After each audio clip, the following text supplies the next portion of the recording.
అంటే ప్రతి ఒక్క ఉద్యమకారులను పిలిపించి మేము సన్మానం చేస్తాము ఈ దశాబ్ది ఉత్సవాలు అని చెప్పి ముఖ్యమంత్రి రేవంత్ రెడ్డి గారు చెప్తా ఉన్నారు కదా సార్. దానికి ఏం చెప్తారు? మీకేమైనా లిస్ట్ ఇచ్చిండ్రా? హ్మ్. ఇచ్చిండ్రా మీకేమన్నా? హ్మ్. మీడియాకి ఏమన్నా ఇచ్చిండ్రా? ఇస్తే చూద్దాం. వాళ్ళు ఇచ్చిన లిస్టులో ఎవడు ఉద్యమకారుడో. రేవంత్ నిర్ణయిస్తే ఉద్యమకారుడు కాదు, పొంగులేటి నిర్ణయిస్తే ఉద్యమకారుడు కాదు, బట్టి గారు నిర్ణయిస్తే ఉద్యమకారుడు కాదు, కాంగ్రెస్ పార్టీ గాంధీ భవన్లో లిస్టు తయారు చేస్తే కాదు.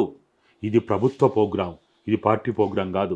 తెలంగాణ తెచ్చింది ఒక్క పార్టీ కాదు, ఒక్క జెండా కాదు, ఒక్క నాయకుడు కాదు, ఒక్క కులం కాదు, ఒక్క మతం కాదు.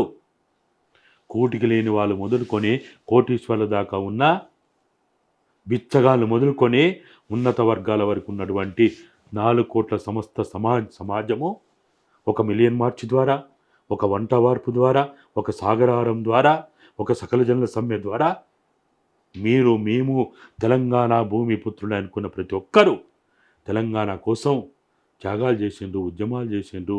వాళ్ళందరి సమిష్టి ద్వారా వచ్చింది. మరి మా లిస్ట్ ఇస్తే మేము కూడా చూస్తాం. మాకు కూడా తెలుసు కదా, ఆయన తెలంగాణ ఉద్యమంలో ఏనాడు లేడు. మేమైతే 90 నుంచి ఉన్నాం. 90 నుంచి మాకు ప్రతి ఒక్కరు తెలుసు. ఒకవేళ మాకు తెలియకపోతే తెలుసుకుంటాం కదా. మేము అదే చెప్తున్నాం. ఇది కాంగ్రెస్ పార్టీ ప్రోగ్రాంగా చేయొద్దు. ఇది పార్టీలకు అతీతంగా తెలంగాణ ప్రభుత్వం చేసే ప్రోగ్రాంగా ఉండాలి. తెలంగాణ ప్రభుత్వం చేసే ప్రోగ్రాము తెలంగాణ రాష్ట్ర సాధకులు పార్టీలకు అతీతంగా, జెండాలకు అతీతంగా, కులాలకు అతీతంగా, మతాలకు అతీతంగా, కమ్యూనిస్టులు ఉన్నారు, నక్సలైట్లు ఉన్నారు, బీఎస్పీ వాళ్ళు ఉన్నారు, బీజేపీ వాళ్ళు ఉన్నారు, లేకపోతే అన్ని పార్టీల వాళ్ళు. ఇప్పుడు టీఆర్ఎస్, ఈరోజున్న బీఆర్ఎస్ తెలంగాణ ఉద్యమంలో ఉంది కదా, తెలంగాణ రాష్ట్ర సాధనలో క్రియాశీల పాత్ర పోషించింది కదా. మరి వాళ్ళని కూడా భాగస్వామ్యం చేయాలి కదా. కాబట్టి ఇది మీకు కనుక లిస్ట్ వస్తే మాకు కూడా ఇవ్వండి, మేము కూడా చూస్తాం.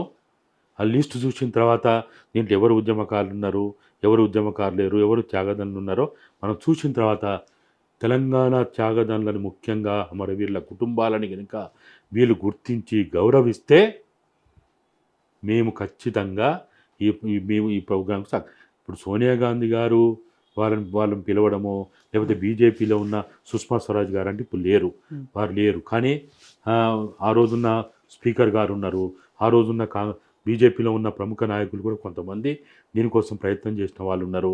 అట్లనే 33 పార్టీలు తెలంగాణ రాష్ట్ర ఏర్పాటు కోసం, ఈ రాష్ట్రంలో వాళ్ళ పార్టీ లేకున్నా వాళ్ళు ఆ రోజున్నటువంటి ఆ ప్రభుత్వానికి, ప్రధానమంత్రి గారికి, రాష్ట్రపతి గారికి వాళ్ళు లెటర్లు ఇచ్చారు.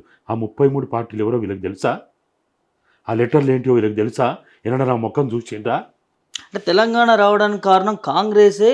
అది కూడా సోనియమ్మ ఇవ్వడం వలన మనకు ప్రత్యేక రాష్ట్రం ఏర్పడింది. తెలంగాణ తల్లి సోనియా గాంధీ వారి నేతృత్వంలో సంబరాలు చేసుకుందాం అని చెప్పి ముఖ్యమంత్రి రేవంత్ రెడ్డి చెప్తా ఉన్నారు.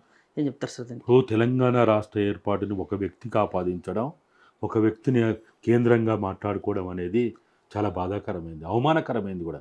తెలంగాణ ఉద్యమాన్ని, తెలంగాణ త్యాగదనులని సుదీర్ఘకాలం 1953, 56, 69 ఈ చరిత్రనంతా కూడా మర్చిపోయి ఒక వ్యక్తికి ఆపాదించడం, ఒక వ్యక్తి కేంద్రీకరంగా మాట్లాడడం అనేది చాలా బాధాకరం. మరి సుమారు 3000 ఇదంతా ఈ చిట్టా మీరు చూడండి. 1385 మంది, ఇంతమంది ప్రాణత్యాగాలు చేసినవని ఆ రోజున్న ఇన్ని బండిల్స్ ఇవి. ఇదే శ్రీకృష్ణ కమిటీకి ఇచ్చినటువంటి నివేదికలు ఇవి. ఒక్కరిచ్చింది కాదు. నేను కాంగ్రెస్ పార్టీ ఇచ్చింది, ఆ రోజున్న టీఆర్ఎస్ ఇచ్చింది, జేఏసీలు ఇచ్చినాయి, అన్ని రకాలైనటువంటి జేఏసీలు ఇవన్నీ ఇచ్చినాయి. మరి ఇంతమంది త్యాగాలని ఆ రోజు శ్రీకృష్ణ కమిటీ ముందు పెట్టి ఇవాళ ఒక్క సోనియా గాంధీ గారు అంటే మాలాంటి వాళ్ళకి ఎంత బాధ అనిపిస్తుంది. నేను అందుకనే అంటున్నా, మీరు మాట్లాడుతున్నప్పుడు ఒళ్ళు దగ్గర పెట్టుకొని మాట్లాడండి. మీకు సోనియా గాంధీ గారిని మీరు పొగుడుకోండి, లేకపోతే బీజేపీ వాళ్ళు మీ పార్టీని పొగుడుకోండి, బీఆర్ఎస్ వాళ్ళు మీ పార్టీని పొగుడుకోండి. కానీ తెలంగాణ రాష్ట్ర సాధన ఒక వ్యక్తి ద్వారా వచ్చిందో, ఒక పార్టీ ద్వారా వచ్చిందో అని చెప్తే మరి ఇంతమంది వాళ్ళు ప్రాణత్యాగాలు చేసిన దానికి విలువలేదా? అమ్మ అనే పిలుపుని నోచుకోకుండా బగబగ మండే మంటల్లో ఆహుతైనటువంటి ఆ యువకుల ప్రాణాలు తిరిగి ఇవ్వగలుగుతామా? పురుగు మందును పెరుగన్నంగా స్వీకరించి జై తెలంగాణ అంటూ వీరమరణం చెందిన ఆ వీర నారీమణులని మనం తిరిగి ఇవ్వగలుగుతామా తల్లిదండ్రులకి? కాబట్టి ఈ మాట్లాడే వాళ్ళకి నిజంగా మెదడుంటే ఇట్లా మాట్లాడరు, మనసుంటే మాట్లాడరు. మనసు లేక మెదడు లేక పిచ్చి లేచి అహంకారంతో మాట్లాడే వాళ్ళు మాట్లాడుతున్నారు. కానీ అట్లా మాట్లాడడం సరి అయింది కాదు. అది నేను అందుకని అంటున్నా పదే పదే, మీరు ఏం చేయకున్నా పర్వాలేదు కానీ దయచేసి తెలంగాణ అమరవీరులని, తెలంగాణ త్యాగదండ్లని మీరు అవమానపరచొద్దు. అవమానపరిచే హక్కు మీకు లేదు. మీరు చరిత్రలో ఇట్లే చేసుకుంటా పోతే చరిత్ర కాలగర్భంలో గలిచిపోతారు. ఖబర్దార్ నాయకులారా, మేము హెచ్చరిక చేస్తున్నాం. మీరు ఇప్పటికైనా మీరు మీరు మీరు పొగడదలుచుకుంటే మీ నాయకులను ఎంతైనా పొగుడుకోండి, మీ పార్టీని పొగుడుకోండి, మీరు ఆడంబరాలు చేసుకోండి, ఏమన్నా చేసుకోండి. కానీ తెలంగాణ రాష్ట్ర సాధన ఏర్పాటు అనేది ఒక వ్యక్తి ద్వారానో ఒక పార్టీ ద్వారానో ఏది జరిగింది కాదు. ఆ రోజు పార్లమెంటులో కాంగ్రెస్ పార్టీ ఒక్కటి వాళ్ళ ఎంపీలు చేస్తే వచ్చిందా? బీజేపీ వాళ్ళు లేరా? 33 పార్టీలు వాళ్ళకి సంబంధించిన ఎంపీలు అక్కడ వాళ్ళు రాష్ట్ర ఏర్పాటు బిల్లు కోసం వాళ్ళు అక్కడ మద్దతు ఇచ్చారు. మరి వాళ్ళందరూ ఎందుకు ఇంత పనికిమాల మాటలు? ఎవరన్నా తెలిస్తే ఏమో తెలంగాణకి కృతజ్ఞతాభావం లేదా అనుకుంటారు. మనం కనీసం ఒక గ్లాస్ మంచినీళ్ళు ఇస్తేనే మనం జీవితాంతం తలుసుకుంటాం. ఆపదల్లో ఉన్నప్పుడు ఒక్కసారి ఆదుకుంటే జీవితాంతం తలుసుకుంటాం.